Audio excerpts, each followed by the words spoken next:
Happy Monday, third grade.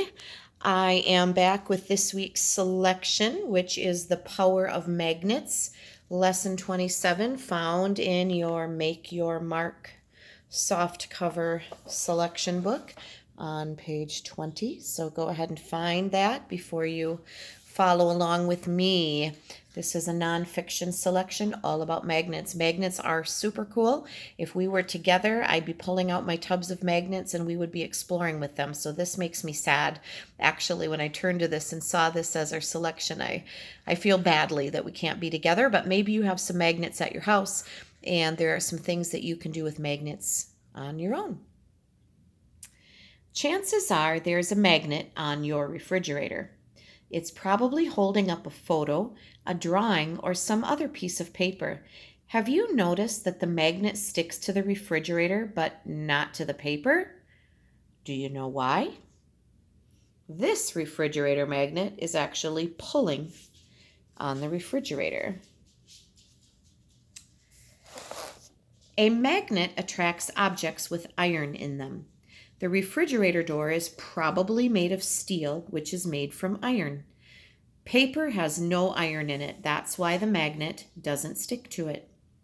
If you ever spill a box of pins, a good way to pick them up is with a magnet. The magnet will pull the pins toward it. Most of the pins will stick to the ends or poles of the magnet. That's because the poles are the most powerful part of a magnet. This is called a horseshoe magnet, and its powerful ends are the parts that will kind of hold on to things that are magnetic. And there's not nearly as much power up here, but these are the poles. Some magnets are bars, other magnets are shaped like horseshoes. The power of a magnet is strongest at its poles, whether it is a bar magnet or a horseshoe magnet. A bar magnet would be just a straight, not a bent rectangular shape magnet. Poles and fields. A magnet has a north pole and a south pole. What happens if you try to touch the north pole of one magnet to the south pole of another magnet? Well, they'll stick together. Opposite poles attract each other. Will two north poles or two south poles stick together? No, they won't. In fact, they will repel or push each other away. Like poles repel each other. This special force that attracts or repels is called magnetic force. A magnet's force is not felt just at its poles. A magnet creates a whole area or field of force around it. Do you want to see a magnetic field? Sprinkle iron filings around a magnet. The iron filings will form a pattern of lines. They show the magnetic field where the magnet's force works. The lines are closest together at the poles where the force is strongest. And here, this picture shows iron, like iron shavings or filings. And if you dump them out and then you bring a magnet there, the force or the power will pull those filings to it, and you kind of drag them around and make designs. Actually, it's pretty cool. A magnetic field is invisible, but these iron pieces show where it is, and it just looks like someone made a design, but it's the force of those poles on that magnet that are causing that to look like that. The opposite poles, black and red, of these magnets come together. The like poles stay apart. Now, I hope you have a couple magnets at your house that you could try this with. Some refrigerator magnets really aren't going to work for this if they're round especially, but if you have a rectangular bar-shaped magnet, you could try putting one end of one with the end of another toward each other and see if they pull toward each other and attract, or if they repel. If they're repelling, it's like there's a force pushing them apart, and it feels kind of cool, and you really have to experience it. Reading about it just isn't the same. So, gosh, I wish I had some magnets that you had I could hand to you to use to try that out. You'll have to let me know what you have at home that you can use to experiment with. Electromagnets. Turn them on, turn them off. Some magnets can be turned on and off. If you need a magnet whose force you can control like this, you want an electromagnet. In an electromagnet, wire is wrapped around metal. Electricity can flow through the wire.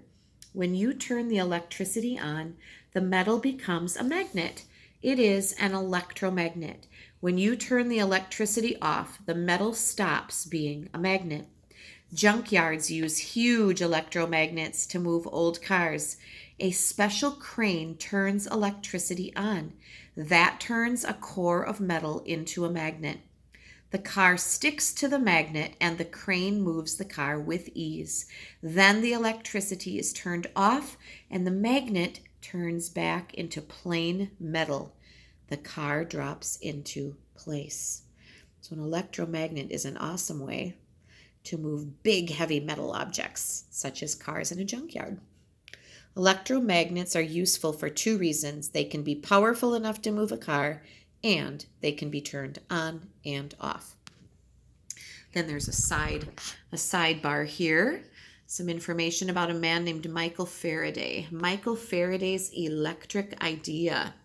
In 1820, people first learned about electromagnets. That year, one scientist saw a magnetic field produced when electricity ran through a metal wire. His observation made another scientist, Michael Faraday, curious. Faraday asked himself, if electricity can produce a magnetic field, can a magnetic field produce electricity? Faraday tested his idea. In one experiment, he moved a magnet through a coil of wires. Electricity was produced. In another, he moved the coil of wires around a magnet. Again, electricity was produced. Faraday's work led to two important inventions, the electric generator and the electric motor. The electric generator produces electricity with a magnetic field. The electric motor uses electricity to run things. Now people could use magnets to make electricity to do their work for them. Electric generators. Generate means produce or make. An electric generator uses a magnetic field and moving wire coils to produce electricity, just as Michael Faraday discovered. A power company near your home builds generators. Electricity from these generators comes through power lines into your home. It lets you turn on lights, watch TV, and listen to music. Think of all the times you use electricity. You are using electricity produced in a magnetic field. Every time you turn on a light switch, electricity comes through a wire. Every time you plug in a cord, electricity comes through the wire. Remember, too, that electricity creates a magnetic field. So every time electricity comes through a wire in your home, it produces a magnetic field. How many magnetic fields do you think are in your home? A magnetic field is inside this huge generator. Electric motors. Some electricity that comes into your home is used to power electric motors. An electric motor uses electricity to run things.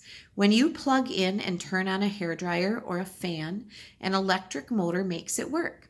Some electric motors get their power from batteries. When you put a battery in a watch or a CD player, an electric motor makes it work.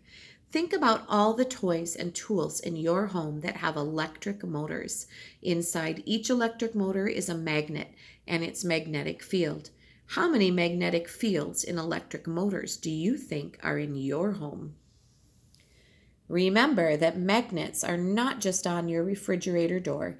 Magnets help provide the power you use every day. Batteries like these give power to electric motors. And that is the end of our main selection. There are some other things to check out. We might do that this week if we have time. You are certainly welcome to look at those on your own. Thank you.